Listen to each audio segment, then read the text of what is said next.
जीवन में जब बार बार मुश्किलें घेर लें, मन एकदम बेचैन सा रहे और लगे जैसे कोई कोई अनदेखी ताकत रास्ता रोक रही है, तो कुछ स्रोत हैं जो इशारा करते हैं शायद ये शिव के रुद्र रूप का बुलावा है।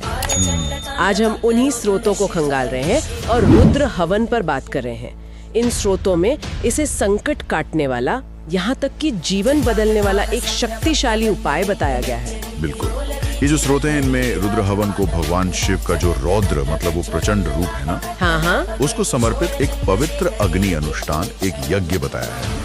इसमें होता यह है कि अग्नि कुंड के सामने बैठते हैं और खास मंत्र बोलते हुए आहुतियां दी जाती हैं। अच्छा। और इन लेखों के अनुसार इसका मकसद है जो भी नेगेटिव एनर्जी हैं, पाप हैं, जीवन की रुकावटें हैं, उन्हें भस्म करना, ताकि शारीरिक, मानसिक, आध्यात्मिक हर लेवल पर शुद्धि हो। शायद इसीलिए इसे जीवन बदलने वाला हवन भी कहा गया है। तो ये समझना जरूरी है कि इन स्रोतों में आखिर क्यों करने को कहा गया है इसे, मतलब क्या खास फायदे बताए हैं? हाँ, फायदे तो कई गिनाए गए हैं। पहला तो है ग्रह दोष, मतलब ज्योतिष वाले जो दोष होते हैं। हाँ, कुंडली वाले जी। और वास्तु दोष यानी घर के बनावट से जुड़े दोष, उनसे मुक्ति। इससे घर में शांति आती है, पॉजिटिव एनर्जी बढ़ती है, ऐसा मानते हैं। और मानसिक शांति का भी जिक्र है। बिल्कुल। दूसरा पॉइंट वही है, मानसिक शांति। माना जाता है कि जो मंत्रों की ध्वनि होती है, उनकी वाइब्रेशन मन के अंदर की उथल पुथल जो विकार हैं, उन्हें शांत करती है। और जो जीवन में दिक्कतें आती हैं, रुकावटें, उनके बारे में क्या कहते हैं स्रोत? हाँ, उसका भी जिक्र है। कहते हैं कि ये दुर्भाग्य और बाधाओं को हटाने में मदद कर सकता है। जैसे मान लीजिए कोई कोर्ट कचहरी के चक्कर में फंसा है, या नौकरी में परेशानी, बिल्कुल, या नौकरी पेशे में दिक्कतें आ रही हैं। इसके अलावा व्यापार में बढ़ोतरी, करियर में तरक्की और आर्थिक समृद्धि मतलब पैसों की बरकत, उसके लिए भी इसे फायदेमंद बताया गया है। अच्छा।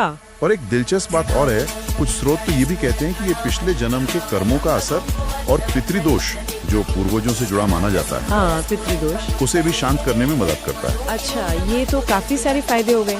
पर क्या इन स्रोतों में ये भी बताया है कि इसे कब करना सबसे अच्छा रहता है? कोई खास समय? जी, कुछ खास समय और मौके सुझाए गए हैं। जैसे श्रावण का महीना, वो तो शिव जी का महीना माना ही जाता है। हाँ, खासकर सोमवार। हाँ, खासकर सोमवार, वो बहुत शुभ माना गया है। फिर महाशिवरात्रि का त्योहार, वो भी एक बड़ा अवसर है। और आम जिंदगी की जो परिस्थितियाँ होती हैं उनके बारे में, मतलब कब जरूरत महसूस हो सकती है? हाँ, उसका भी जिक्र है। जैसे जीवन में कोई बड़ा संकट आ जाए, या कोई लंबी बीमारी पकड़ ले, या फिर कुंडली में अगर काल सर्प योग या राहु केतु जैसे ग्रहों की खराब स्थिति हो, जिन्हें मुश्किल योग माना जाता है ज्योतिष में। जी बिल्कुल, तब भी ये हवन करवाने की सलाह दी जाती है। यहाँ तक कि अगर घर में लगातार क्लेश रहता हो, डर का माहौल हो, नेगेटिविटी लगे, या फिर कोई नया घर ले रहे हो, ऑफिस खोल रहे हो, दुकान शुरू कर रहे हो। अच्छा, शुरुआत से पहले? हाँ, उससे पहले भी इसे करवाना अच्छा बताया गया है। लेकिन एक बात पे सब स्रोत जोर देते हैं कि विधि चाहे जो भी हो, आपकी सच्ची श्रद्धा और नियमों का पालन, वो सबसे जरूरी है। सही बात है।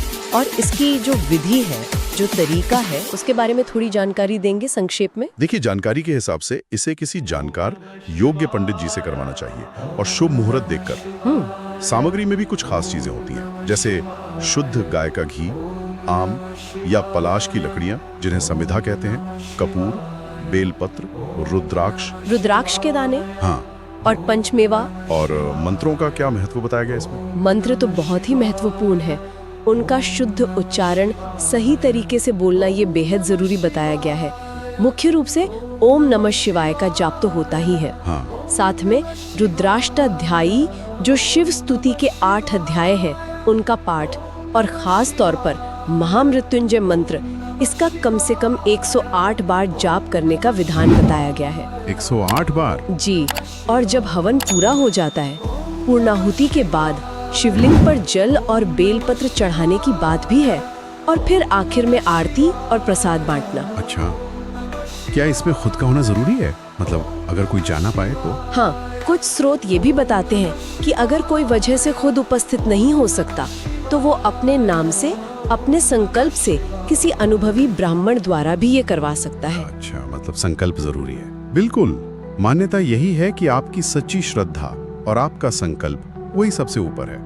तो अगर हम सार देखें तो ये स्रोत रुद्र हवन को सिर्फ एक रस्म की तरह नहीं देखते, ये इसे जीवन के अंधेरे से उजाले की तरफ एक सफर जैसा बताते हैं। ये सोच पर आधारित है कि शिव का जो रुद्र रूप है वो विनाशक है, बुराई का, बाधाओं का, नेगेटिविटी का विनाशक, और ये हवन एक तरह से उनकी उसी रक्षा करने वाली और संहार करने वाली शक्ति का आशीर्वाद पाने का माध्यम है। बिल्कुल, इन स्रोतों का निचोड़ यही लगता है कि जब शिव रुद्र बनते हैं तो हर मुश्किल, हर बाधा जैसे राख हो जाती है, और ये हवन उसी बदलने वाली शक्ति को बुलाना है। सही। और इसी के साथ हम अपने श्रोताओं के लिए एक सवाल छोड़ जाते हैं जो इन्हीं स्रोतों को पढ़ते हुए मन में उठता है।